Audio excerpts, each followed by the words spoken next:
गड आला पण सिंह गेला. ही वाक्य आपण सगळ्यांनी ऐकली आहेत. पण तुला माहीत आहे का, की या सिंहगडाच्या भिंतींमध्ये अजूनही काही अदृश्य रहस्य दडलेली आहेत. जिथं तानाजी मरण पावले, तिथं आजही काहीतरी जिवंत आहे. पुण्याजवळचा सिंहगड पूर्वी कोंढाणा म्हणून ओळखला जायचा. छत्रपती शिवाजी महाराजांच्या आज्ञेने तानाजी मालुसरे यांनी गडावर हल्ला केला. भीषण युद्ध झालं आणि तानाजींनी त्या लढाईत वीरमरण पत्करलं. शिवाजी महाराज म्हणाले, गड आला पण सिंह गेला. पण त्या सिंहाच्या मृत्यूनंतर या गडावर जे सुरू झालं ते अजून थांबलं नाही.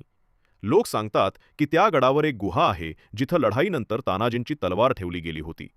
आजही पौर्णिमेच्या रात्री त्या गुहेतून किरणासारखा प्रकाश दिसतो.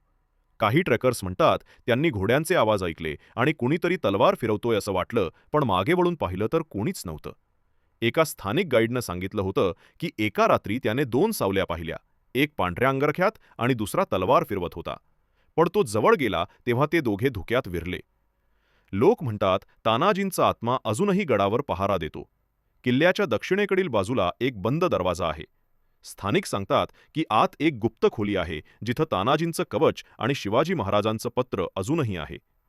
ब्रिटिश काळात काही सैनिकांनी ती खोली उघडायचा प्रयत्न केला होता, पण आत गेल्यावर ते बेशुद्ध पडले. तेव्हापासून ती खोली कायमची बंद ठेवली गेली. आजही जेव्हा सिंहगडावर सूर्य मावळतो, काही लोक सांगतात की त्यांना जय भवानी जय शिवाजी असा आवाज ऐकू येतो. तो आवाज इतिहासाचा आहे का आत्म्यांचा, कोणी सांगू शकत नाही. पण एवढं नक्की, सिंहगड अजूनही जिवंत आहे. सिंहगड हा फक्त किल्ला नाही, तो आहे शौर्याचा साक्षीदार आणि रहस्यांचा रक्षक.